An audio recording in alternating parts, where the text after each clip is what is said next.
Ovce, moje ovce, za čo ste štrngali, keď ste pred x rokmi na námestiach stáli?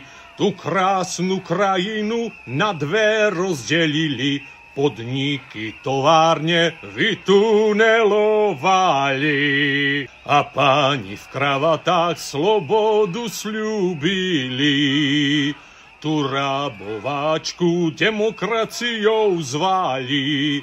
Cestovať môžete, holerite máte, hypotéky teraz poťažmo splácate.